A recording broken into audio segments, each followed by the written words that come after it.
سید الانس والجان صاحب الجود والاحسان سیدنا و مولانا محمد المبعوث بخیر الملل والادیان وعلى آلہ واصحابہ بدور الایمان اما بعد فاعوذ باللہ من الشیطان الرجیم بسم اللہ الرحمن الرحیم اهدنا الصراط المستقیم صراط الذین انعمت علیہم غیر المغضوب علیہم ولا الضالین صدق اللہ مولانا العظیم ان اللہ وملائکتہ یصلون علی النبی یا ایہا الذین آمنوا صلوا علیہ وسلموا تسلیما الصلاة والسلام علیک یا رسول اللہ وعلی آلک واصحابک یا حبیب اللہ الصلاة والسلام علیک یا خطیب الانبیاء والمرسلین وعلی آلک واصحابک یا رحمۃ للعالمین۔ فاضل جلیل حضرت علامہ مولانا مفتی ظفر اللہ شاکر صاحب زید شرفہ، فاضل ذیشان حضرت علامہ مولانا ڈاکٹر نوید اقبال صاحب زید شرفہ، قرۃ عیون الصلحاء حضرت صاحبزادہ سہیل احمد صاحب زید شرفہ، انتہائی واجب التکریم علماء کرام، مہمانان ذی وقار، برادران اسلام، حاضرین و سامعین، اللہ پاک نے ہمیں جو نعمتیں عطا فرمائی ہیں، آج کی یہ محفل فکر رضا ان نعمتوں میں ایک بہت بڑی نعمت ہے۔ قرآن پاک کی تلاوت ہوئی، پھر میرے آقا کریم صلی اللہ علیہ وآلہ وسلم کی نعتیں پڑھی گئیں، بیانات ہوئے۔ ایسے پاکیزہ ماحول میں بیٹھنا یہ اللہ کی بہت بڑی نعمت ہے۔ سبحان اللہ، سبحان اللہ۔ قرآن نعمت ہے تو قرآن سننا بھی نعمت ہے۔ ہمارے آقا کریم رحمت للعالمین ہیں تو آپ کا ذکر بھی رحمت ہے۔ حضرت قاضی ایاز مالکی رحمۃ اللہ تعالی علیہ نے ایک کتاب لکھی ہے الشفاء بتعریف حقوق المصطفیٰ، حضور کی شان، حضور کے حقوق بیان کیے ہیں، اور کتاب کا نام جو رکھا ہے اسے ہم مختصر پڑھتے ہیں شفا شریف۔ کیا نام انہوں نے رکھا ہے کہ حضور کا ذکر ہو اور شفا نہ ہو۔ حضرت قاضی ایاز مالکی نے کتاب کا نام کیا رکھا؟ شفا شریف، اور اس میں حضور کی شانیں بیان کی، ذکر کیا، امت پر حضور کے حقوق بیان کیے۔ تو نام جو انہوں نے منتخب کیا اس میں بہت بڑا پیغام ہے، حضور کا ذکر شفائیں بانٹتا ہے۔ کیا حضرت شیخ شرف الدین بصیری جو فالج کے مریض تھے، 15 سال فالج میں گزرے، جب انہوں نے قصیدہ بردہ شریف لکھا ہے تو شفا نہیں مل گئی؟ سبحان اللہ، بے شک بے شک۔ تو آج آپ بھی اس یقین کے ساتھ کہ اس محفل میں ذکر رسول ہو رہا ہے، سبحان اللہ، سبحان، نعرہ تکبیر، نعرہ رسالت، نعرہ رسالت۔ کیسی پیاری محفل ہے کہ بیٹھے تو ہم گلیانہ کی سرزمین پہ ہیں، پر تصور میں ہم مدینہ منورہ بیٹھے ہوئے ہیں۔ جب بھی نعتیں پڑھی جا رہی ہیں تصور میں ہم مدینہ منورہ میں حاضری دے رہے ہیں۔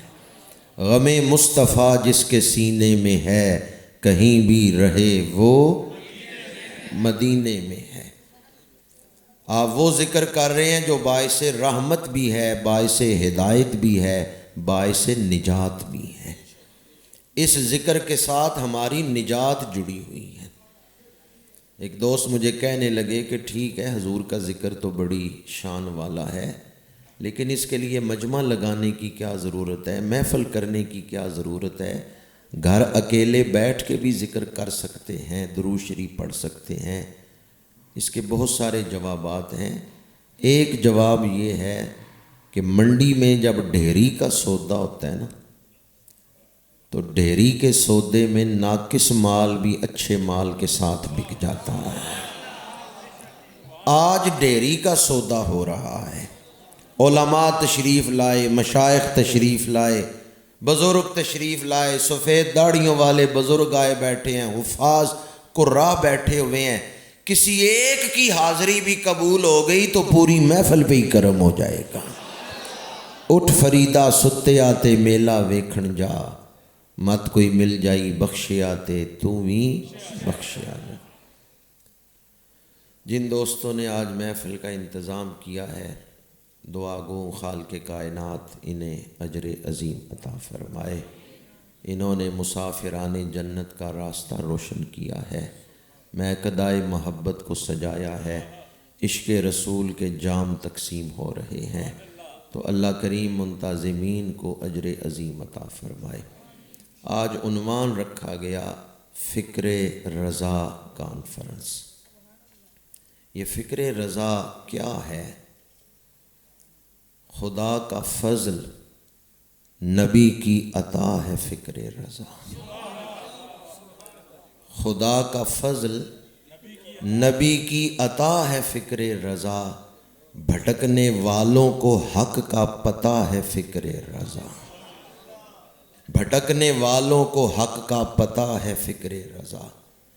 جہاں مدینے کی الفت پلائی جاتی ہے، نبی کے عشق کا وہ میکدہ ہے فکر رضا۔ رسول و رب کے تقدس کا پاسدار و امین، رسول و رب کے تقدس کا پاسدار و امین ہے ایک ادب کا حسین ضابطہ فکر رضا۔ ادب کا ایک حسین ضابطہ ہے فکر رضا۔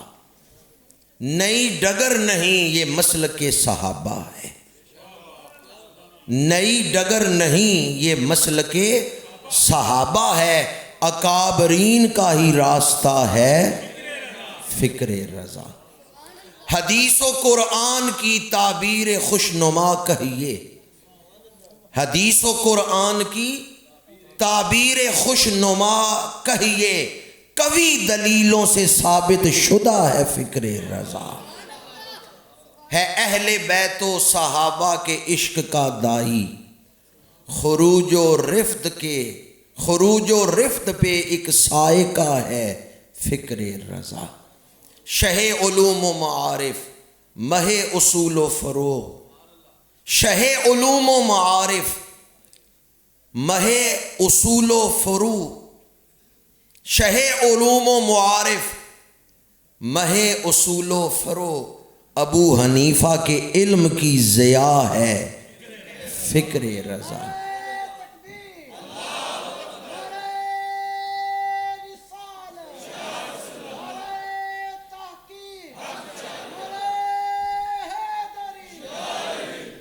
نچوڑ سارے تفقع کا ہے اس میں موجود۔ فقہ ہے نا، فقہ حنفی ہے، مالکی ہے، شافعی ہے، حنبلی ہے۔ نچوڑ سارے تفقع کا اس میں ہے موجود، دل آئمہ مجتہدین کی دعا ہے فکر رضا۔ اور اب جو شعر پیش کر رہا ہوں وہ اعلیٰ حضرت کی تمام تحریروں کا موضوع ہے، نچوڑ ہے فکر رضا کا۔ یہ ہے تحفظ ناموس مصطفیٰ کا علم، یہ ہے تحفظ ناموس مصطفیٰ کا علم، ہزار جاں سے نبی پہ فدا ہے فکر رضا۔ یہ ہے تحفظ ناموس مصطفیٰ کا علم، ہزار جاں سے نبی پہ فدا ہے۔ یہ کس کا شعر ہے؟ کروں تیرے نام پہ جاں فدا، نہ بس ایک جاں دو جہاں فدا، دو جہاں سے بھی نہیں جی بھرا، کروں کیا کروڑوں جہاں نہیں۔ یہ شعر نہیں، منشور حیات ہے۔ ٹھوکریں کھاتے پھرو گے ان کے در پہ آ پڑو، قافلہ تو اے رضا اول گیا آخر گیا۔ زندگی گزارنے کا ڈھنگ سکھا دیا اس ایک شعر میں. ٹھوکریں کھاتے پھرو گے ان کے در پہ آ پڑو، قافلہ تو اے رضا اول گیا آخر گیا. اعلیٰ حضرت کی شخصیت کا موضوع، آپ کی تمام تحریروں کا موضوع حضور ہے. جیسے ہم کہتے ہیں نا الحمد سے والناس تک قرآن کی ہر آیت سے حضور کی شان ثابت ہوتی ہے. ہاں اس کا انداز مختلف ہو سکتا ہے، کہیں تبشیر کا، کہیں انذار کا، کہیں بشارت ہے، کہیں وعید ہے. کسی نہ کسی حوالے سے صحابہ کی شان ہے تو وہ بھی حضور کی عطا ہے، اور کافروں پر عذاب ہے تو وہ بھی حضور کی دشمنی کا نتیجہ ہے. تو زیراں زبراں شداں مداں شان اودی وچ آئیاں، عامہ لوکاں خبر نہ کوئی خاصاں رمضاں پائیاں. اسی طرح اعلیٰ حضرت کی ساری تحریروں کا خلاصہ اور نچوڑ ادب رسول، محبت رسول، اطاعت رسول. محبت رسول، ادب رسول، اطاعت رسول. محبت رسول میں اس سے بڑھ کر کوئی کیا اظہار کر سکتا ہے. یہ شعر لاکھوں نہیں کروڑوں دفعہ پڑھا گیا. بس انہیں مانا، انہیں جانا، نہ رکھا انہیں مانا، انہیں جانا، نہ رکھا غیر سے کام. للہ الحمد میں دنیا سے. محبت رسول کا درس. پھر کے گلی گلی تباہ ٹھوکریں سب کی کھائے کیوں، دل کو جو عقل دے خدا تیری گلی سے جائے کیوں. محبت ہو ادب نہ ہو تو محبت ہے ہی نہیں. محبت ادب سکھا دیتی ہے. محبت ہو تو محب کبھی بے ادب نہیں ہو سکتا. بعض لوگ محبت رسول کا دعویٰ بھی کرتے ہیں اور پھر ان کی زبان سے یا قلم سے بے ادبی کا اظہار بھی ہوتا ہے. کہتے ہیں کیا ہم حضور کو نہیں مانتے، اور پھر زبان اور قلم سے بے ادبی بھی کر رہے ہیں. جس میں ادب نہیں ہے اس میں محبت ہے ہی نہیں. ادب پہلا کرینہ ہے محبت کے کرینوں میں. اور اعلیٰ حضرت کا ادب اپنے تو رہ گئے، اپنے بیگانے بھی اس کے معترف ہیں کہ اعلیٰ حضرت میں صرف ادب نہیں کمال ادب پایا جاتا ہے. ایک شاعر نعت لکھ کے لایا اور اصلاح کروانے کی غرض سے عرض کیا میں سناتا ہوں، آپ میری اصلاح فرما دیں. مطلع پڑا. روضہ رسول کے سامنے اس وقت کھجوروں کے درخت تھے، آج کل تو نہیں ہے. اس وقت حضور کے روضہ پاک کے سامنے کھجوروں کے درخت تھے. شاعر نے تشبیہ دی، کب ہیں درخت حضرت والا کے سامنے، مجنو کھڑے ہیں خیمہ لیلا کے سامنے. اعلیٰ حضرت تڑپ اٹھے، فرمایا یہ تشبیہ حضور کے ادب کے لائق نہیں ہے. تم نے ان درختوں کو مجنو بنا دیا اور حضور کے روضہ پاک کو خیمہ لیلا. یہ تشبیہ مناسب نہیں ہے. شاعر نے عرض کیا پھر آپ ہی بتائیں میں دوسرا مصرع کیا لکھوں. اعلیٰ حضرت نے فرمایا لکھو، کب ہیں درخت حضرت والا کے سامنے، قدسی کھڑے ہیں عرش مولا کے سامنے. یا اللہ جو اس پہ سبحان اللہ کہہ رہے ہیں انہیں روضہ رسول کے سامنے حاضری نصیب فرما. کب ہیں درخت حضرت والا کے سامنے، قدسی کھڑے ہیں عرش مولا کے سامنے. محبت رسول میں، ادب رسول میں اعلیٰ حضرت کمال درجے پہ فائز ہے. وہ صرف محبت نہیں، بے پناہ محبت کا درس دیتے ہیں. وہ صرف ادب نہیں، کمال ادب کا درس دیتے ہیں. اور اس بارگاہ میں ادنا بے ادبی سے بھی روکتے ہیں. گمان بھی نہ کرنا. وہ کمال حسن حضور ہے کہ گمان نقص جہاں. سبحان اللہ. وہ کمال حسن حضور ہے کہ گمان نقص جہاں نہیں. یہی پھول خار سے دور ہے، یہی شمع ہے کہ دھواں. نعرہ تکبیر، نعرہ رسالت، نعرہ تحقیق. اعلیٰ حضرت شاہ احمد رضا خان بریلوی یوں تو آپ کو مفسرین کے صف میں دیکھیں تو بلند پایا مفسر نظر آتے ہیں. کنز الایمان یہ بھی فکر رضا کا ہی اظہار ہے. ہر آیت کا ترجمہ ادب کے ساتھ کیا گیا ہے. علم، اصول تفسیر، اصول حدیث، اصول دین وہ تو موجود ہیں ہی، ادب بھی کمال درجے کا ہے. اعلیٰ حضرت کی تحریروں میں جو بات سب سے نمایاں اور منفرد ہے وہ ادب کا انداز ہے. وقت نہیں کہ میں آیات کی تشریح آپ کے سامنے دلائل دیتا کس آیت کا کیا ترجمہ اعلیٰ حضرت نے کیا ہے، کیونکہ 11 دا وقت تے گزر گیا ہے، ہوں تے 12 دا آ گیا. 11 بجے تقریر ہوندی، پھر 11 دی کوئی گل سنانا، اب تو 12 ہو گئے ہیں. اور آپ کی ہمت ہے کہ آپ کے چہروں پہ ابھی تک تابانی ہے.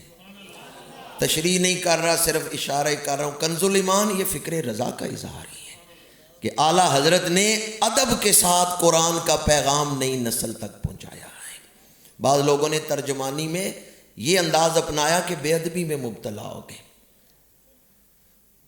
اعلیٰ حضرت مفسرین میں بلند پایا مفسر ہے، محدثین میں بلند پایا محدث ہے، مجتہدین کی مختلف قسمیں ہیں، ان میں اعلیٰ حضرت مجتہدین میں بھی اعلیٰ اور بلند مقام رکھتے ہیں. بر صغیر کی تاریخ میں فتاوی رضویہ سے بڑا فتاوی کوئی نہیں ہے. بعض لوگوں کے پاس 1 جلد کا فتاوی ہے، میرے پاس موجود ہے فتاوی رشیدیہ، میں نے دیکھا ہے کہ وہ کتنے صفوں کا ہے. بعض مکاتب فکر کی طرف سے فتاوی شائع کیے گئے، کوئی 1 جلد کا، کوئی 2 جلدوں کا. فتاوی رضویہ سے بڑا فتاوی فقہ کی دنیا میں بر صغیر کے اندر کوئی نہیں ہے. سبحان اللہ. بر صغیر کے اندر جو سب سے بڑا فتاوی ہے وہ فتاوی رضویہ ہے. ماضی کریم میں بہت بڑے فقیہ گزرے، علامہ ابن عابدین شامی، فتاوی شامی بڑی شان کا مالک، لیکن کئی مقامات پر علامہ ابن عابدین شامی نے لکھا ہے یہ مسئلہ میرے اوپر واضح نہیں ہوا، میں اس پر فتویٰ نہیں دیتا. وہ سوال جب اعلیٰ حضرت سے ہوتا ہے نا، تو اعلیٰ حضرت علامہ ابن عابدین شامی کا ادب کرتے ہوئے کہتے ہیں آپ کے خادم پہ یہ مسئلہ واضح ہو گیا ہے. سبحان اللہ، سبحان اللہ. میں آپ کی کتابیں پڑھتا رہا ہوں، اس کی برکت سے میرے اوپر یہ مسئلہ واضح ہو گیا ہے. یہ نہیں کہا کہ آپ پہ واضح نہیں ہوا تو میں واضح کرتا ہوں، نہیں، کہتے ہیں آپ کے خادم پہ یہ مسئلہ واضح ہو گیا ہے اور آپ کی کتابیں میں پڑھتا رہا ہوں، اس کی برکت سے میرے اوپر یہ مسئلہ واضح ہو گیا ہے. تو اعلیٰ حضرت کی تحقیق اس بلند پائے پہ ہے. ماضی قریب میں پاکستان کا ایک وزیر مذہبی امور گزرا ہے، کوثر نیازی. کوثر نیازی نے کہا میرے گھر ذاتی لائبریری میں 10,000 کتابیں ہیں جو میں نے خود پڑھ رکھی ہیں، میرے گھر میں موجود ہیں 10,000 کتابیں. کہتے ہیں میں نے ابھی تک اعلیٰ حضرت کو نہیں پڑھا تھا، کسی نے مجھے اعلیٰ حضرت کی کتاب تحفہ دی. جب میں نے اعلیٰ حضرت کی تحریر پڑھی تو مجھے پتہ چلا 10,000 کتابیں پڑھ کے میں سمندر کے کنارے بیٹھا ریت میں ہاتھ مار رہا ہوں. اگر سمندر کی گہرائیوں میں اتر کے کوئی موتی نکال رہا ہے تو اس کا نام احمد رضا خان ہے. اللہ، سبحان اللہ، سبحان اللہ. جب یہ نیا نوٹ جاری ہوا، پہلے تو سکے ہوتے تھے، اشرفیاں، دینار. جب نوٹ جاری ہوا تو سوال اٹھا یہ سمن ہے یا رسید ہے. یہ سوال دنیا عرب میں بھی پہنچا کہ نوٹ پر فتویٰ دیں کہ اس کی شرعی حیثیت کیا ہے، اسے سمن سمجھا جائے گا یا اسے رسید سمجھا جائے گا. اعلیٰ حضرت نے اس پر کتاب لکھی کفل الفقیہ الفاہم. جب یہ کتاب دنیا عرب میں پہنچی، ایک عرب سکالر نے اس کتاب کو دیکھا تو اپنے زانوں پہ ہاتھ مارتے ہوئے کہنے لگے علم سارا تو بریلی شریف میں چلا گیا. سبحان اللہ. علم کسے کہتے ہیں؟ اگر یہ دیکھنا ہو تو اعلیٰ حضرت کی کتابیں پڑھ کے دیکھیں کہ علم کسے کہتے ہیں. اعلیٰ حضرت پہلے فقہا کے فتاوی بیان کرتے ہیں، کالا فلان کالا فلان، آخر میں آ کے کہتے ہیں اقول، میں یہ کہتا ہوں. اور پھر پتہ چلتا ہے کہ تحقیق کسے کہتے ہیں. تو اعلیٰ حضرت شاہ احمد رضا خان بریلوی کی جو فکر ہے اس میں وسعت بھی ہے، گہرائی بھی ہے، گہرائی بھی ہے، اور ہر لفظ قرآن اور حدیث کی ترجمانی ہے. آپ نے شاعری کی ہے، بعض لوگ یہ سمجھتے ہیں کہ اعلیٰ حضرت کا تعارف شاعری ہے یا اعلیٰ حضرت شاعر ہیں. اعلیٰ حضرت نے شاعری کی ہے قرآن اور حدیث کی ترجمانی کے لیے، شاعری برائے شاعری نہیں کی. اعلیٰ حضرت نے شاعری کی ہے تو دین بیان کرنے کے لیے کی ہے. یہ جو شعر ہے، خلق سے اولیاء، اولیاء سے رسول اور رسولوں سے اعلیٰ ہمارا نبی، یہ تیسرے پارے کی پہلی آیت کا ترجمہ ہے. ملک کونین میں انبیاء تاجدار، تاجداروں کا آقا رفع بعدہم درجات. اعلیٰ حضرت نے شاعری برائے شاعری نہیں کی، اعلیٰ حضرت نے شاعری بھی کی ہے تو دین بیان کرنے کے لیے کی. اعلیٰ حضرت کی کتابیں ایک جگہ اکٹھی رکھ دیں نا اور تجزیہ نگاروں سے کہیں ذرا تجزیہ کرے، تو تجزیہ نگار کہیں گے کسی ایک بندے کی یہ تحریریں ہے ہی نہیں ہیں، یہ تو کوئی بڑی ٹیم بیٹھی کئی صدیاں تحقیق کرتی رہی پھر یہ کتابیں لکھی. عقل چکرا جاتی ہے کہ ایک ہستی نے اتنی گہری کتابیں لکھی. ایک ہوتی ہے تالیف، ایک ہوتی ہے تصنیف. تصنیف میں تخلیقی رنگ ہوتا ہے، تالیف میں ادھر ادھر سے چیزیں لے کے جوڑ دی جاتی ہیں، لیکن تصنیف میں تخلیقی رنگ ہوتا ہے. اعلیٰ حضرت کی جو تصانیف ہیں ان میں تخلیقی رنگ ہے، ان میں تحقیق جو ہے وہ اعلیٰ درجے کی ہے. اس لیے عقلیں چکرا جاتی ہیں کہ اگر حکومتی سطح پر علمی بینچ بنایا جاتا جس میں سینکڑوں علماء ہوتے، وہ مل کے تحقیق کرتے تو شاید اتنی اعلیٰ کتابیں نہ لکھ سکتے. اس لیے اعلیٰ حضرت شاہ احمد رضا خان بریلوی حضور کی نظر کی عطا ہے. خدا کا فضل نبی کی عطا ہے فکر رضا، خدا کا فضل نبی کی عطا ہے فکر رضا. بھٹکنے والوں کو حق کا پتہ ہے فکر رضا. اعلیٰ حضرت کی ساری فکر کو اگر ایک مصرے میں بیان کروں تو اعلیٰ حضرت کی تمام تعلیمات کا خلاصہ اور نچوڑ یہ ہے کہ میرا تو سب کچھ میرا نبی، میرا تو سب کچھ. یقیناً جو رات گئے تک بیٹھے ہیں آپ سب کا بھی یہی عقیدہ ہے، میرا تو سب کچھ میرا نبی ہے. یہ مشرب صدیق اکبر ہے. غزوہ تبوک کی تیاری کا موقع ہے، گھر کا سارا سامان اٹھا کے لے آئے ہیں، گھر میں سوئی بھی نہیں رہنے دی، اپنا لباس بھی اتار دیا ہے، ٹاٹ کا بوریا لپیٹ لیا ہے. اور جب سارا سامان حضور کی بارگاہ میں پیش کیا، میرے آقا کریم نے فرمایا ماں اب کئی تلے اہلے کا، ابو بکر گھر والوں کے لیے کیا چھوڑ کے آئے ہو؟ یار غار نے جو جواب دیا اس کا ترجمہ یہ ہے میرا تو سب کچھ میرا نبی ہے. ہم بھی نہ حاضری لگوا لیں کہ ہمارا بھی یہی عقیدہ ہے.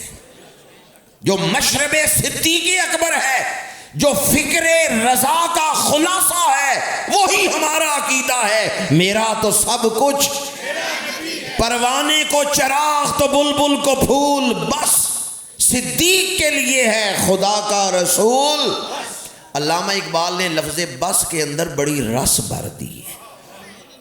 اور کیا چاہیے؟ کہتے ہیں بس. اور کچھ مانگو؟ کہتے ہیں بس.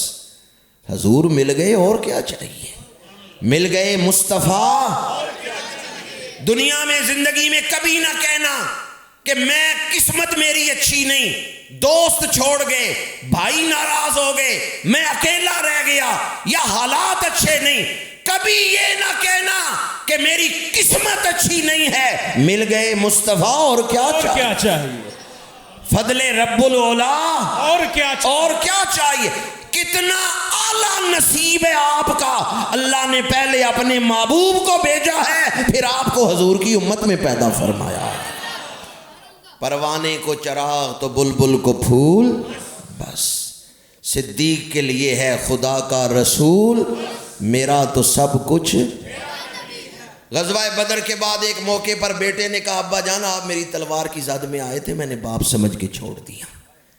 حضرت صدیق اکبر طرف اٹھے، فرمایا تو میری تلوار کی زد میں ایک دفعہ بھی نہیں آیا، اگر ایک دفعہ بھی آ جاتا میں تیرا سر قلم کر دیتا. حیران ہو کے بیٹے نے کہا کیا بیٹے کی محبت دل میں جوش نہ مارتی؟ بیٹا سمجھ کے آپ مجھے چھوڑ نہ دیتے؟ صدیق اکبر نے جواب دیا میرا تو سب کچھ. اولاد سے بڑھ کے حضور سے محبت، صدقے یا رسول. میرا تو سب کچھ میرا نبی ہے.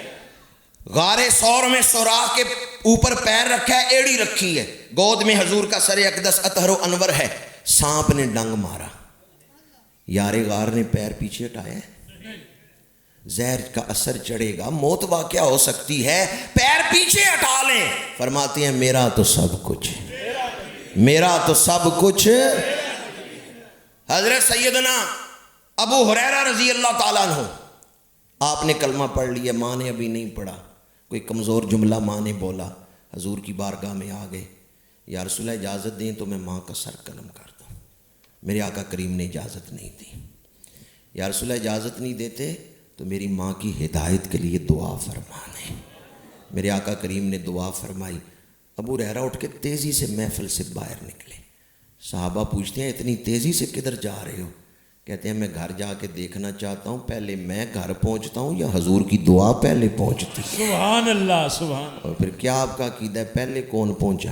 حضور کی دعا۔ حضرت ابو ہریرہ گھر پہنچے، دروازے پہ دستک دی، والدہ نے کہا ٹھہر جاؤ، رک گئے، تھوڑی دیر بعد دروازہ کھلا، اندر گئے تو کیا دیکھا؟ بالوں سے پانی نچڑ رہا ہے۔ اماں جان تیار ہو کے غسل کر کے کہاں جا رہی ہیں؟ کہا خود دعائیں کرا کے آتے اور خود پوچھتے ہو کدھر کی تیاری ہے۔ ایمان کی دولت مل گئی۔ ابتدا میں جب حضرت ابو ہریرہ اجازت مانگ رہے تھے تو کس نظریے عقیدے کے ساتھ؟ میرا تو سب کچھ۔ حضرت سعد بن ابی وقاص رضی اللہ تعالیٰ عنہ 19 سال عمر ہے، حضرت صدیق اکبر کی دعوت پہ اسلام قبول کی ہے، 7 یا 8 صحابہ کلمہ پڑھ چکے ہیں جب حضرت سعد بن ابی وقاص نے کلمہ پڑھا۔ ماں نے بھوک ہڑتال کر دی، کہا کلمہ چھوڑو ورنہ میں بھوک سے مر جاؤں گی، کھانا نہیں کھاؤں گی، پانی نہیں پیوں گی۔ 3 دن گزر گئے، حضرت سعد بن ابی وقاص کی والدہ نے نہ کچھ کھایا نہ پیا، کمزوری ہو گئی، لوگ آ کے بتاتے ہیں سعد ماں نے 3 دن سے کچھ نہیں کھایا اور کہہ رہی ہیں حضور کا دامن چھوڑ دو ورنہ میں بھوک سے مر جاؤں گی۔ سعد بن ابی وقاص حضور کی بارگاہ میں بیٹھے ہیں، خبر لانے والے سے کہا جاؤ جا کے میری ماں سے کہہ دو بے شک تم بھوک سے مر جاؤ میں حضور کا دامن نہیں چھوڑوں گا۔ میرے کریم آقا کا انداز دیکھیں، خلق دیکھیں، آپ نے فرمایا سعد یہ نہ کہو کہ ماں کو پیغام دے دو کہ بے شک تم مر جاؤ، نہ، حالانکہ ان کی والدہ اس وقت کس حالت میں ہے؟ کفر کی حالت میں، لیکن حضور نے فرمایا نہ یہ پیغام نہ دو کہ بے شک تم مر جاؤ۔ ہاں وہ بھوک ہڑتال کیے ہوئے ہیں، کھانا نہیں کھا رہی، انہیں اس حالت پہ بے شک رہنے دو لیکن ان کی موت کا لفظ نہ منہ سے نکالو۔ حضرت سعد بن ابی وقاص نے جب آپ کو کہا گیا کہ والدہ کھانا نہیں کھا رہی تو اس وقت انہوں نے کیا جواب دیا؟ میرا تو سب کچھ۔ غزوہ احد سے حضور واپس تشریف لا رہے ہیں، میں نے فکر رضا کے تعارف میں ایک بات کہی تھی، نئی ڈگر نہیں یہ مسلک صحابہ ہے۔ غزوہ احد سے حضور واپس تشریف لا رہے ہیں، اہل مدینہ نکل رہے ہیں آگے استقبال کے لیے، ایک صحابیہ آنے والوں سے پوچھتی ہیں بتاؤ حضور کس حال میں ہے؟ بتانے والے نے کہا تیرا خامد شہید ہو گیا۔ صحابیہ نے کہا خامد کا ذکر چھوڑو، یہ بتاؤ اللہ کے محبوب کس حال میں ہے؟ پھر بتایا گیا تیرا باپ شہید ہو گیا ہے۔ ان کا میرے باپ کا ذکر چھوڑو، یہ بتاؤ اللہ کے محبوب کس حال میں ہے؟ بیٹا شہید ہو گیا ہے، بھائی شہید ہو گیا ہے، گھر کی 4 شہادتیں ہوئی ہیں، پر وہ صحابیہ کہتی ہیں بتاؤ حضور کس حال میں ہے؟ اور جب رخ والضحیٰ پہ نگاہ پڑی، زبان سے کیا کلمات نکلے؟ کل مصیبت بعدک جلل، میرا تو سب کچھ۔ حضور آپ سلامت ہیں، سارے دکھ میں بھول گئی۔ آج جس دور میں میں اور آپ زندگی گزار رہے ہیں، فتنوں سے بچنے کے لیے، ایمان کی حفاظت کے لیے یہی نسخہ ہے جو اعلیٰ حضرت نے دیا ہے، انہیں مانا انہیں جانا، نہ رکھا نہ رکھا۔ سوشل میڈیا ہاتھ میں ہو نا موبائل، تو کسی غیر کا کلپ آ جائے اس وقت یہ شعر یاد رکھنا ہے، ہم غیروں کی باتیں کیوں سنیں؟ عارف کھڑی نے ترجمہ کیا ہے، عشق جنا دی ہڈی رچیا کنا تھیوں ڈورے، غیراں دی گل سن دے نہ ہی ٹر دے اپنی ٹورے۔ سوشل میڈیا سے دین نہ سیکھیں، میڈیکل سٹور پہ دوائیاں ہوتی ہیں، ڈاکٹر نہیں ہوتے۔ یہ دوائیاں استعمال کیسے کرنی ہے؟ نسخہ کسی ڈاکٹر سے ہی لکھوانا ہے۔ میڈیکل سٹور پہ جا کے خود دوائیاں خرید کے استعمال کر سکتے؟ آپریشن کرانا ہے تو میڈیکل سٹور پہ جائیں گے یا کسی سرجن کے پاس جائیں گے؟ سوشل میڈیا سے دین نہ سیکھیں، چھوٹے چھوٹے کلپ ہیں، لہجوں کے جادو چل جاتے ہیں۔ دین سیکھنا ہے تو کسی فکر آخرت رکھنے والے مستند عالم دین سے سیکھیں۔ اعلیٰ حضرت نے کیا لکھا؟ انہیں مانا انہیں جانا، نہ رکھا۔ آج بعض لوگوں کا یہ وتیرہ بن گیا، رانجھے سب دے سانجھے، رانجھے سب دے سانجھے۔ اعلیٰ حضرت کی یہ فکر نہیں ہے۔ اعلیٰ حضرت کی فکر میں غیرت ہے۔ جو حضور کا ہے وہ ہمارا ہے، جو حضور کا نہیں وہ ہمارا۔ الحب للہ والبغض للہ، نہ رکھا غیر سے کا۔ جو حضور کا نہیں، ہمارے ساتھ اس کا کیا تعلق؟ میں قدائے رضا سے فیض پانے والے محدث اعظم پاکستان شیخ الحدیث علامہ سردار احمد صاحب لائل پوری رحمۃ اللہ تعالی علیہ، آپ فرماتے ہیں میں نے ساری زندگی کسی بد عقیدہ سے ہاتھ نہیں ملایا۔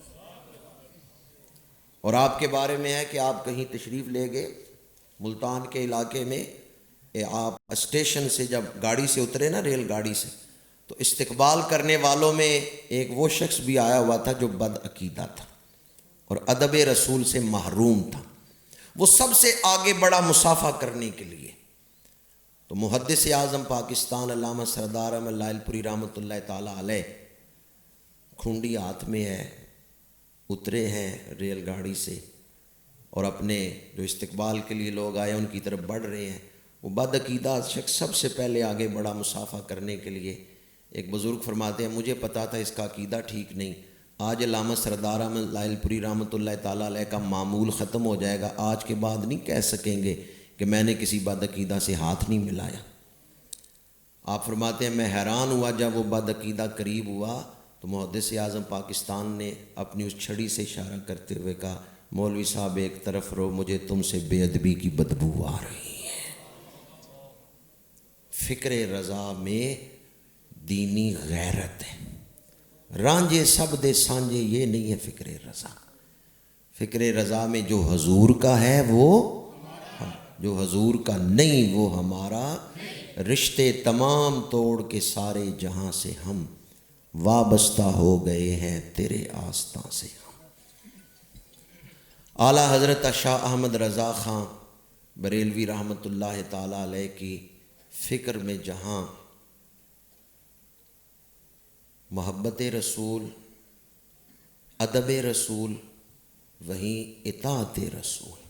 آپ نعت لکھ رہے ہیں لیکن نعت میں آپ اصلاح معاشرہ فرماتے ہیں، دن لہو میں کھونا تجھے، شب بھر عیش میں سونا تجھے، خوف خدا شرم نبی یہ بھی نہیں وہ بھی نہیں۔ کہتے ہیں حضور کے سامنے کس منہ سے جاؤ گے؟ دن لہو میں کھونا تجھے، شب بھر عیش میں سونا تجھے، بے فکری کی زندگی گزار رہے ہو، حضور کے سامنے جاؤ گے تو کس طرح اپنا منہ دکھاؤ گے؟ اعلیٰ حضرت نعت میں اصلاح معاشرہ کرتے ہیں۔ پچھلے ہفتے دو ایسے واقعات ہوئے ہیں جنہوں نے پاکستان کو ہلا کے رکھ دیا اخلاقی اعتبار سے۔ یہ آپ کے قریب کوٹلہ میں واقعہ ہوا ہے، بیٹے نے باپ کو قتل کیا، سنا ہوگا آپ نے، پرسوں کی اخبارات میں، کل جمعرات کی اخبارات میں، قومی اخبارات میں بھی واقعہ آیا۔ خامد نے بیوی کو طلاق دی ہے تو بیٹے نے باپ کو قتل کر دیا کہ میری ماں کو کیوں طلاق دی۔ یہ واقعہ کوٹلہ کے قریب پیش آیا۔ اور دوسرا واقعہ پشاور میں پیش آیا ہے کہ ایک شخص نے اپنی ماں اور باپ دونوں کو قتل کر دیا۔ وہ پب جی گیم کھیل رہا تھا تو باپ نے منع کیا ہے، بیٹے نے فائر کر کے باپ کو مار دیا۔ ماں پر بھی فائر کیا، ماں آگے بڑھی ہے نا باپ کو بچانے کے لیے، اس نے ماں پہ بھی فائر کیا ہے، ماں زخمی ہوئی ہے۔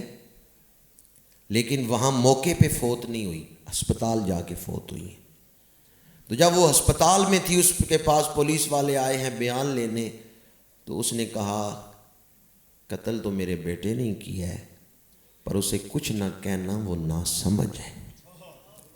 پتر کپتر ہو جاندے ماپے کماپے، اس محبت کو آپ کیا نام دیں گے؟ ماں باپ کی محبت کو کس پیمانے سے آپ تول سکتے ہیں؟ باپ مر چکا ہے، ماں مر رہی ہے اور کہہ رہی ہے میرے بیٹے نو کچھ نہ کھیو، وہ نہ سمجھ ہے، وہ نہ سمجھ ہے، اسے کچھ نہ کہنا۔ اور کل اس کا انٹرویو بھی بیٹے کا چل رہا تھا ٹی وی پہ، اس سے صحافیوں نے پوچھا تو اس نے خود اقرار کیا ہے کیمروں کے سامنے کہ میں پب جی گیم کھیل رہا تھا، باپ نے منع کیا، میں نے غصے میں فائر کر دیا۔ فکر رضا میں بیٹھنے والوں، فکر رضا کانفرنس میں حاضر ہونے والوں، نوجوانوں کی اکثریت ہے، تو اس لیے یہ بات بھی میں آپ کے سامنے عرض کر رہا ہوں۔ اعلیٰ حضرت نے جو پہلا حج کیا ہے نا، وہ اپنی والدہ کے ساتھ کیا ہے۔ جب واپس آ رہے ہیں تو طوفان میں جہاز پھنس گیا، 2 دن جہاز طوفان میں رہے، بحری جہاز میں آپ نے سفر کیا، 2 دن بعد جہاز جو ہے وہ طوفان سے نکلا ہے۔ لوگوں نے کفن باندھ لیے تھے کہ اب نہیں بچتے۔ کنارے پہ پہنچے ہیں، جہاز سے اترے ہیں، تو اعلیٰ حضرت کی والدہ نے کہا احمد رضا فرض آج تم نے کر لی ہے، آئندہ میری زندگی میں تم یہ بحری جہاز کا سفر نہیں کرو گے، جو فرض آ جائے وہ تم نے کر لی ہے۔ ماں نے منع کر دیا۔ اعلیٰ حضرت کے بھائی کچھ عرصے بعد جناب حسن رضا خان بریلوی حج کے لیے جا رہے ہیں، بریلی شریف سے قافلہ نکلا ہے آپ کو الوداع کرنے، اعلیٰ حضرت بھی اس میں شامل ہیں۔ اعلیٰ حضرت پہ اتنی رقت طاری ہے، اس قدر شدت کرب سے رو رہے ہیں، شدت گریہ، کہ یہ جا رہے ہیں میرے محبوب کا روزہ دیکھیں گے اور میں بریلی میں ہی ہوں۔ وہ جو قافلہ تھا حاجیوں کا، انہوں نے اعلیٰ حضرت کو شدت گریہ میں دیکھا تو کہا آپ کیوں اتنا رو رہے ہیں، آپ تیاری کریں ہمارے ساتھ چلیں۔ آپ نے کہا ٹھہر جاؤ، میں اپنی ماں سے اجازت لے کے آؤں۔ جانا کہاں ہے؟ مدینہ شریف۔ تو کیا کہتے ہیں اجازت کس سے لینی ہے؟ خواجہ ویسے کرنی نے مدینہ منورہ نے اجازت کس سے لے رہے تھے؟ آپ نے بھی کبھی گھر سے نکلتے ہوئے اجازت لی؟ بتانا ہی نہیں گوارا کرتے کہ میں کہاں جا رہا ہوں۔ خواجہ اویسے کرنی خیر التابعین، حضور کی ظاہری حیات پاک میں زمانہ پایا ہے، صحابی نہیں بنے۔ ماں بوڑھی ہے، ماں نابینا ہے، ماں کو اکیلا چھوڑ کے نہیں جا سکتے، اجازت مانگتے ہیں، عشق تڑپاتے ہیں نا تو ماں سے اجازت مانگتے ہیں۔ ماں کہتی ہے اویس میں چاہتی ہوں تو مدینہ منورہ جائے، پر مجھے کس کے پاس چھوڑ کے جاؤ گے؟ میں اکیلی عورت رہ نہیں سکتی، بوڑھی ہوں، نابینی ہوں۔ خواجہ ویسے کرنی پھر ماں کو چھوڑ کے گئے ہیں مدینہ منورہ، انہوں نے مدینہ شریف جانا ہے، ماں سے اجازت لے رہے ہیں۔ اور آپ کرکٹ کھیلنے جاتے ہیں، آپ دوستوں کے ساتھ گپ شپ کرنے جاتے ہیں، ماں باپ منع بھی کرتے ہیں، آپ نہیں رکتے۔ خواجہ ویسے کرنی کیوں رک گئے؟ مدینہ منورہ جاتے تو کیا بنتے؟ صحابی۔ نہیں گئے، تابعی بنے ہیں، صحابی نہیں بنے۔ کتنا بڑا بظاہر نقصان ہے، پر وہ رمز شناس نبوت تھے۔ حضور کے حکم توڑ کے مدینہ منورہ گیا، حضور راضی نہیں ہوں گے۔ وصل محبوب چاہیے، پر پہلے رضائے محبوب چاہیے۔ وصل محبوب سے پہلے محبوب کی رضا حاصل کرنی چاہیے۔ خواجہ ویسے کرنی رمز شناس نبوت تھے کہ حضور کے حکم توڑ کے، ماں کی خدمت چھوڑ کے میں مدینہ منورہ چلا جاؤں، حضور میرے اوپر راضی نہیں ہوں گے۔ حضور تب راضی ہوں گے جب میں حضور کے حکموں پہ عمل کروں گا۔ آپ کے والدین صرف دنیا داری کا تعلق نہیں، والدین کے ساتھ آخرت جڑی ہوئی ہے۔ بریلی شریف میں قافلہ حجاج نے اعلیٰ حضرت کو روتے دیکھا، رقت دیکھی، اشکوں کی برسات دیکھی، تو کہا آپ بھی ہمارے ساتھ چلیں۔ اعلیٰ حضرت نے کہا ٹھہر جاؤ، میں اپنی والدہ سے اجازت لے کے آتا ہوں۔ گھر آئے، زنان خانے میں آواز دی، آپ حیران ہوں گے کہ یہ میں کیا بیان کر رہا ہوں. زنان خانے میں آواز دی. پہلے ہمارے گھروں کے نقشے ایسے ہوتے تھے, مرد علیحدہ بیٹھتے تھے, عورتیں علیحدہ. عورتوں والے حصے میں مرد نہیں جاتے تھے, وہ زنان خانہ حصہ کہلاتا تھا. محلے کی عورتیں آ کے عورتوں کے پاس بیٹھتی تھیں. مردوں کا حصہ علیحدہ ہوتا تھا. مرد مہمان آتے تو وہ مردانہ حصے میں ہی رہتے تھے. پہلے گھروں کے نقشے ایسے ہوتے تھے. آج کل تو آرکیٹیکٹ نقشے ہی ایسے بنا رہے ہیں, اس میں بے حیائی ہوتی. گھر میں جو کمرے بنائے جا رہے ہیں ان میں ہی شرم و حیا باقی نہیں رہتے. اعلیٰ حضرت نے زنان خانے میں آواز دی کہ عورتیں ایک طرف ہو جائیں, میں نے والدہ کی خدمت میں حاضر ہونا ہے. جو عورتیں وہاں بیٹھی ہوئی تھیں وہ سب پردہ کر کے الگ ہو گئیں. اعلیٰ حضرت اندر گئے تو کیا دیکھا, والدہ چادر تان کے آرام فرما ہے, والدہ سوئی ہوئی ہیں. اعلیٰ حضرت نے آواز دے کے نہیں اٹھایا, جسم ہلا کے نہیں اٹھایا, چارپائی کے پائنتی بیٹھ گئے. علم کے تاجدار, صدر الافاضل کے استاد, علم میں یگانہ روزگار, مینارہ نور پر ماں کے سامنے آئے تو استاذ العلماء, مرجع العلماء, بحر العلوم بن کے نہیں آئے. ماں کی خدمت میں آئے ہیں تو بیٹا بن کے آئے. آپ افسر ہیں تو ماں باپ کے سامنے افسر بن کے نہ جائیں, ماں باپ کے سامنے بیٹا بن کے ہی جائیں, عاجزی کے ساتھ ہی جائیں. اعلیٰ حضرت چارپائی کے پائنتی بیٹھ گئے اور اپنے ہونٹوں سے ماں کے قدموں پہ بوسہ دیا. والدہ نے چہرے سے چادر ہٹائی. کون ہو؟ کہا احمد رضا. کیوں آئے ہو؟ کہا حسن رضا حج پہ جا رہے ہیں, میرا بھی جی تڑپ رہا ہے. ماں نے سر پہ ہاتھ رکھا, جاؤ میں اجازت دیتی ہوں, قافلے کے ساتھ شامل ہو جاؤ. پھر اعلیٰ حضرت قافلے میں دوسرے حج کے لیے جب گئے ہیں, جانا مدینہ شریف, ماں کے قدم چوم کے اجازت لے رہے ہیں. ماں باپ آرام کر رہے ہوں, ان کے آرام کا بھی خیال رکھیں. انہیں اٹھانا ہے تو ادب پیش نظر رکھیں. اعلیٰ حضرت شاہ احمد رضا خان بریلوی کے پاس فتوحات ہوتی ہیں نا, یعنی شاگرد مریدین ہدایہ پیش کر کے جاتے. ہم کیا کہتے ہیں پنجابی میں, شرنی. پیرانو کی دینا نذرانہ, شرنی. اعلیٰ حضرت کو جب شاگرد اور مرید تحائف پیش کرتے نا, اعلیٰ حضرت اپنی ملکیت میں نہیں رکھتے, جو کچھ آتا والدہ کو دے دیتے, پھر اپنے خرچ کے لیے والدہ سے مانگ کے لیتے تھے.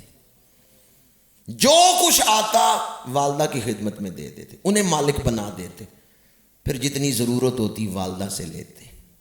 یعنی گھر کا مالک بنا کے رکھا ہے والدہ کو, احسان نہیں جتایا کہ میں پال رہا ہوں والدہ. ناروے اوسلو ایئرپورٹ پہ حضرت مولانا شاہ احمد نورانی رحمۃ اللہ تعالیٰ علیہ کو الوداع کرنے کے لیے ناروے کے کچھ علماء آئے. میرے ایک دوست ہیں وہاں, انہوں نے مجھے یہ بات بتائی, پروفیسر عطاء المصطفیٰ کہتے ہیں, میں نے پوچھا کہ والدہ صاحبہ آپ کے پاس ہوتی ہیں؟ تو امام احمد شاہ نورانی, شاہ احمد نورانی کتنی بڑی ہستی ہے, قائد جمعیت, قائد العلماء, لیکن مسکرا کے کہنے لگے, میں ابھی اتنا بڑا نہیں ہوا کہ ماں کو اپنے پاس رکھ سکوں. امی جان کی مہربانی ہے, انہوں نے مجھے اپنے پاس رکھا ہوا ہے. آج ہمارے یہاں 5 بیٹے ہیں نا, جس کے گھر ماں باپ رہتے ہیں وہ کہتے ہیں ابا جی میرے کول ہوندے, ابا جی نو میں پال رہے ہیں, میں انہاں دی خدمت کر رہے ہیں. میرے آقا کریم کا فرمان ہے, البرکۃ ما اکابرکم انکم سترزقون بدعفائکم. یہ نہ سمجھنا کہ تم کما کے ان بوڑھوں کو کھلا رہے ہو, ان بوڑھوں کی وجہ سے رب تمہیں رزق عطا فرما رہا, ان بزرگوں کی وجہ سے رب تمہیں رزق عطا فرما رہا ہے. تو ماں باپ کو بوجھ نہ سمجھیں, ماں باپ سے محبت کریں, مفت کی دعائیں, ماں باپ سے دعائیں لیں, ماں باپ کی موجودگی برکت کا باعث. کبھی ناگواری سے نہ دیکھیں. بیٹے نے بات کوئی نہیں کی, صرف ناگواری سے دیکھا ہے نا ماں باپ کی طرف, اس کا نام نافرمانوں کی فہرست میں لکھ دیا جاتا ہے. آج سے 20-22 سال پہلے جو بیج ہم نے بویا تھا نا یہ سوشل میڈیا کی شکل میں, اب وہ ایک تناور درخت بن رہا ہے, اس کی خرابیاں ظاہر ہو رہی ہیں. آگے آگے دیکھیے ہوتا ہے کیا. سوشل میڈیا نے جو اخلاقی بے راہ روی پھیلا دی ہے، بیٹا اور باپ بیٹھے گفتگو کر رہے تھے تو باپ بیٹے سے کہتا ہے تقوی اپناؤ، پرہیزگاری اپناؤ۔ باپ نصیحت کر رہا ہے بیٹے کو تقوی اپناؤ، بیٹا کہتا ہے اس دور میں تقوی کی کیا ضرورت ہے، اس دور میں پرہیزگاری کی کیا ضرورت ہے۔ وہ یہ بحث کر رہے ہیں باپ اور بیٹا، مرشد آ گئے، اس گھرانے کے مرشد، باپ کے مرشد۔ بیٹے نے ان مرشدوں سے سوال کیا کہ بتائیں اس دور میں تقوی کی کیا ضرورت ہے، پرہیزگاری کی کیا ضرورت ہے۔ مرشدوں نے کہا کوئی ضرورت نہیں ہے، ہمیں تقوی کی کوئی ضرورت نہیں ہے۔ بیٹا خوش ہو گیا، اس نے کہا دیکھیں ابا جی، میری بات کی تصدیق آپ کے مرشد بھی کر رہے ہیں، ہمیں تقوی کی کوئی ضرورت نہیں ہے۔ مرشدوں نے کہا میری پوری بات سن لو، ہمیں تقوی کی کوئی ضرورت نہیں، تقوی کی ضرورت انہیں ہے جو ایمان والے ہیں، تقوی کی ضرورت انہیں ہے جن کا آخرت پر یقین ہے، جن کے دل میں یقین ہے کہ رب سے ملاقات ہوگی۔ یقین ہے انا للہ و انا الیہ راجعون، الیہ راجعون۔ انہوں نے کہا بے ایمانوں کو تقویہ کی ضرورت نہیں، جن کا آخرت پر یقین ہی نہیں انہیں تقوی کی ضرورت نہیں، تقوی کی ضرورت ہے ایمان والوں کو، کیونکہ ان کا آخرت پر یقین ہے کہ رب کے سامنے پیش ہونا ہے۔ مجھے بتائیں اگر یہ ایمان والے ہوتے تو ماں باپ کو قتل کرتے؟ ہاں کسی درجے میں کلمہ پڑھا ہوگا، کوئی ایمان کی کیفیت حاصل ہوگی، ٹھیک ہے، انہیں کمزور ایمان، فتوے کی روح سے تو ہم کہہ سکتے ہیں گناہ سے بندہ کافر نہیں ہوتا، فاسق ہوتا ہے، فاجر ہوتا ہے، ٹھیک ہے، لیکن گناہ کفر تک لے بھی جاتا ہے، بندہ پھر خود کفر کر بیٹھتا ہے۔ گناہ کرنے سے کافر نہیں ہوتا لیکن وہ کفر کے راستے پہ چل پڑتا ہے۔ خواجہ عالم گلہار شریف کے بزرگ ان کے فرامین میں ہے، آداب طریقت کے اندر چھوٹی لغزش بڑی لغزش تک پہنچاتی ہے اور بڑی لغزش کفر تک پہنچاتی ہے۔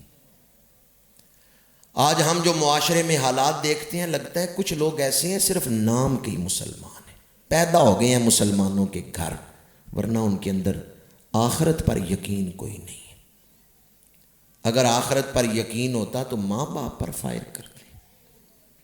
اپنا تجزیہ کر لیں کہ ہم تقوی کی ضرورت محسوس کرتے ہیں یا نہیں۔ اگر دل تقوی کی ضرورت محسوس کرتا ہے، گناہ کرنے سے بندہ کافر نہیں ہوتا، اگر دل میں توبہ کی رغبت پیدا ہوتی رہے کہ توبہ کرو توبہ کرو، اگر اندر سے یہ آواز آتی ہے تو ایمان زندہ ہے۔ لیکن بندہ گناہوں پہ گناہ کر رہا ہے اور فکر آخرت نہیں ہے تو پھر اسے فکر کرنی چاہیے کہ میرا ایمان ہے یا سلب ہو چکا ہے۔ حضرت پیر بلے شاہ قصوری رحمۃ اللہ تعالیٰ علیہ پنجابی میں انہوں نے تقوی کا مضمون بیان کرتے ہوئے فرمایا، اے دنیا تلکن ویڑا ہے، تھم تھم کے ٹرو ہنیرا ہے۔ اور عارف کھڑی نے لکھا ہے، سوڑی گلی تے کنے ٹوئے، ایتھے ٹہ ٹہ پین نہ روئے، سنبھل کے پیر رکھی او جڑیاں، ایتھے عجب تماشے ہوئے، سنبھل کے پیر رکھی او جڑیاں، ایتھے عجب تماشے ہوئے، چٹی چادر عملاں والی، داغ نہ لاویں جڑیاں، حشر دیاڑے پھر نہ آکھیں ہائے ربا کی بنیا۔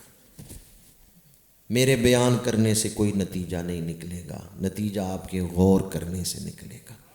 بندہ غور کرے تو ایک بات بھی زندگی بدل دیتی ہے، غور نہ کرے تو لمبی لمبی تقریروں سے بھی کچھ حاصل نہیں ہوتا۔ اعلیٰ حضرت صرف علم کی گہرائی اور وسعت کا نام نہیں ہے، جتنا علم بلند ہے اسی قدر عمل بھی اعلیٰ ہے۔ علم اور عمل کے مرکہ کا نام احمد رضا خاں بریلوی، عشق اور نیاز کے مرکب کا نام احمد رضا خاں بریلوی۔ خالی علم یا مطالعہ کی وسعت سے فکر رضا کو یہ فروغ نہیں ملا کہ فکر رضا کو قرآن اور حدیث کی ترجمانی کہا جا رہا ہے، دین کی ترجمانی قرار دیا گیا ہے۔ یہ صرف وسعت مطالعہ نہیں ہے، اس کے ساتھ نور ولایت۔ حضرت میاں شیر ربانی، میاں شیر محمد شرک پوری رحمۃ اللہ تعالیٰ علیہ کے حوالے سے ہے کہ آپ بریلی شریف ہو کے آئے تو آپ سے کسی نے پوچھا بتائیں کیسے محدث کو دیکھا ہے؟ انہوں نے فرمایا آج میں ایک ایسے محدث کو دیکھ کے آیا ہوں جس کی نظر نبی کے چہرے پر ہے اور جس کی زبان پہ نبی کی حدیثیں ہیں۔ میں اپنی گفتگو کو اس پیغام پر ہی سمیٹتا ہوں۔ میں 4 گھنٹے تقریر کرتا رہوں، کوئی فائدہ نہیں ہے اگر آپ لوگ غور نہ کریں، اور اگر آپ غور کریں تو ایک بات بھی زندگی بدل سکتی ہے۔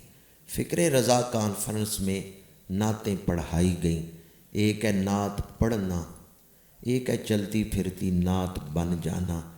یہ آپ لوگ جنہوں نے داڑھیاں چہرے پہ سجائی ہوئی ہیں، آپ زبان سے نعت پڑھیں نہ پڑھیں، آپ کا عملی نعت پڑھ رہے ہیں۔ سنت اپنانا یہ بھی نعت خوانی ہے۔ ہم ان کو ہی نعت خواں سمجھتے ہیں چاہے داڑھی تازی منڈا کے آئے ہوں، بس سریلے ہونے چاہیے۔ اپنے عمل سے حضور کے نعت خوان بنے۔ اگر آپ حضور کی سنت پہ عمل کر رہے ہیں تو آپ حضور کی نعت ہی پڑھ رہے ہیں۔ ایک ہے یاد کرنا، ایک ہے یاد رکھنا۔ یاد کرنے کے لیے زبان سے الفاظ ادا کیے جاتے ہیں، اور یاد رکھنے کے لیے حضور کے ارشادات پہ عمل کیا جاتا ہے۔ فنا اتنا تو ہو جاؤں میں تیری ذات عالی میں، جو مجھ کو دیکھ لے اس کو تیرا دیدار ہو جائے۔ اللہ تعالی ہمیں باعمل مسلمان بننے کی توفیق عطا فرمائے۔ اور نوجوانوں کے حوالے سے، اولاد کے حوالے سے آخری جملہ یہ عرض کر رہا ہوں، خالی اولاد کو کھانا کھلانا، کپڑے پہنانا یہی والدین کی ذمہ داری نہیں، اولاد کی تربیت کرنا بھی والدین کی ذمہ داری ہے۔ اس حوالے سے میں نے گفتگو نہیں کی۔ اعلیٰ حضرت کے جو والد گرامی تھے، جو دادا جان تھے، وہ بھی بڑے عالم تھے، انہوں نے بھی کتابیں لکھی۔ اعلیٰ حضرت کا جو گھر کا ماحول تھا، بچپن سے آپ کو جو ماحول ملا ہے وہ علمی ماحول تھا۔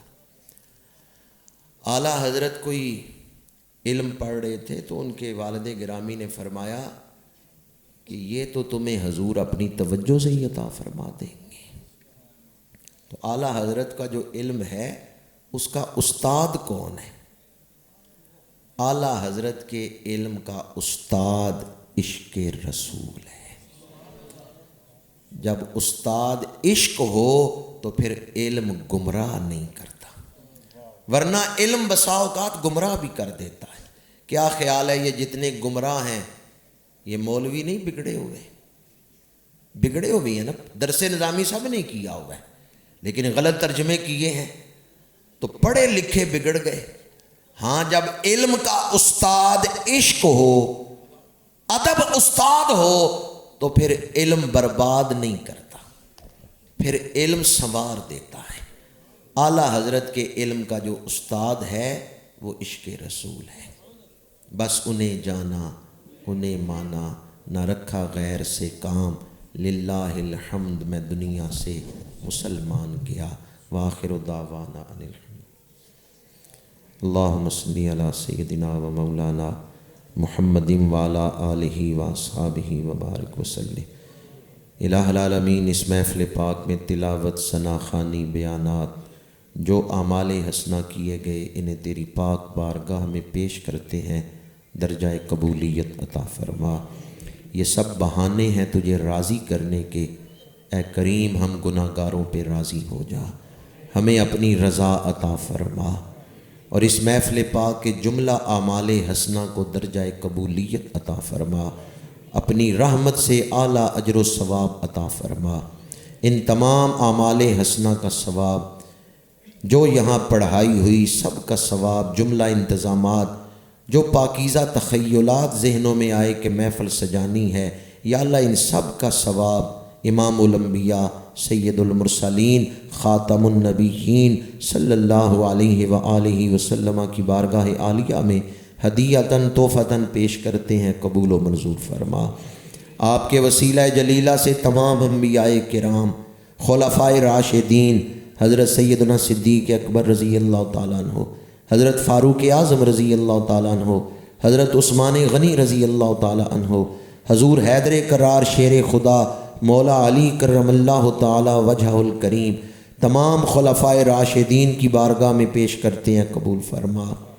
میرے آقا کریم کی ازواج مطہرات، امہات المؤمنین 3 بیٹے اور 4 بیٹیاں، بالخصوص مخدومہ کائنات سیدہ نساء العالمین حضرت سیدہ خاتون جنت رضی اللہ تعالی عنہا کی بارگاہ میں پیش کرتے ہیں، قبول فرما۔ حسنین کریمین کی بارگاہ میں پیش کرتے ہیں، قبول فرما۔ میرے آقا کریم کی ساری آل پاک اور تمام صحابہ کرام کو ایصال ثواب کرتے ہیں، قبول فرما۔ اس محفل پاک کا ثواب سلسلہ عالیہ نقشبندیہ مجددیہ چشتیہ سہروردیہ قادریہ اویسیہ جنیدیہ نظامیہ شاذلیہ تمام سلاسل کے مشائخ کو ایصال ثواب کرتے ہیں، قبول فرما۔ زینت الاصفیاء خواجہ محمد معصوم صاحب رحمۃ اللہ تعالی علیہ اور صوفی باصفا عاشق خیر الورا حضرت قبلہ پیر صوفی ریاض احمد صاحب نقشبندی رحمۃ اللہ تعالی علیہ، ان ہر 2 بزرگوں کو ایصال ثواب کرتے ہیں، قبول فرما۔ الہی صوفی ریاض احمد صاحب کے درجات کو بلندیاں عطا فرما۔ جتنے لوگ اس وقت دعا میں شامل ہیں تمام حاضرین محفل کے آباء و اجداد کو ایصال ثواب کرتے ہیں، قبول فرما۔ ربنا اغفر لی ولوالدی وللمؤمنین یوم یقوم الحساب۔ الہی حضور کی ساری امت مرحومہ کو بخشش عطا فرما۔ آج تک جتنے اہل ایمان اس دنیا سے جا چکے ہیں ان سب کی بخشش فرما، اور اس محفل میں حاضری کے صدقے آخری لمحے جب روح جسم سے جدا ہونے لگے ہماری زبانوں پہ یہ کلمہ جاری فرما دے، لا الہ الا اللہ محمد الرسول اللہ صلی اللہ علیہ وآلہ وسلم۔ الہی رسول اللہ کے غلام تیری بارگاہ میں سوالی بن کے تیرے محبوب کا ذکر کر کے تجھ سے دعا مانگ رہے ہیں، حاضرین کی جائز دلی حاجتیں پوری فرما۔ جو بیمار ہیں انہیں شفا عطا فرما، جو بے روزگار ہیں انہیں رزق حلال عطا فرما، جو بے اولاد ہیں انہیں نیک اولاد عطا فرما، جن کی اولادیں جوان ہیں انہیں اچھے رشتے عطا فرما۔ ہماری اولادوں کو ہماری آنکھوں کی ٹھنڈک بنا دے، اس دور کے فتنوں سے ہمیں بچا لے، ہماری اولادوں کو بچا لے، ہمارے معاشرے کو بچا لے، ہماری معیشت کو بچا لے۔ ہم تباہی کی طرف جا رہے ہیں، اے بچانے والے ہمیں بچا لے، تو کریم ہے ہمیں بچا لے۔ اللہم احفظنا من کل بلاء الدنیا وعذاب الآخرہ۔ ہم اپنے آپ کو تیری پناہ میں دیتے ہیں، ہمیں اپنی حفاظت عطا فرما۔ کوئی ایک شخص بھی اس محفل سے خالی واپس نہ جائے۔ تمام حاضرین کے دلوں میں جو جو نیک تمنائیں ہیں، جائز خواہشات ہیں، یا اللہ اپنے فضل سے پوری فرما دے۔ اے کریم تیری بارگاہ میں فریاد ہے، فریاد ہے، فریاد ہے، اہل پاکستان کو معافی عطا فرما۔ الہی اہل پاکستان کو معافی عطا فرما، ہمارے بگڑے ہوئے کام سنوار دے، ہمارے بگڑے ہوئے معاملات درست فرما دے۔ تو خشکی تری پہ قادر ہے، آسان میری مشکل کر دے، ساحل کی طرف کشتی نہ سہی، کشتی کی طرف ساحل کر دے۔ الہی ہمیں کثرت سے درود شریف پڑھنے والا بنا دے، عشق رسول کی دولت عطا فرما دے، ادب رسول، عشق رسول، اطاعت رسول بیش از بیش نصیب فرما، تڑپنے پھڑکنے کی توفیق دے، دل مرتضیٰ سوزے صدیق دے۔ الہی جن دوستوں نے آج محفل کا انتظام کیا ہے انہیں اجر عظیم عطا فرما۔ ہمارے میزبان جناب حاجی محمد صدیق صاحب کی پوتی صاحبہ بیمار ہیں، دعا کریں اللہ انہیں صحت عطا فرمائے۔ الہی ان کے پورے خاندان پہ فضل فرما، ان کی اولاد کو حضور کا سچا خادم اور نوکر بنا۔ آج جو نوکری انہوں نے دی ہے اسے قبول فرما۔ جن دوستوں نے کوئی ڈیوٹی دی ہے، انتظامات میں کسی حوالے سے حصہ لیا ہے، تمام منتظمین معاونین کو اجر عظیم عطا فرما۔ یا رب دل مسلم کو وہ زندہ تمنا دے جو قلب کو گرما دے، جو روح کو تڑپا دے۔ وصلی اللہ تعالی علی رسولہ خیر خلقہ سیدنا و مولانا محمد وعلی آلہ و اصحابہ اجمعین۔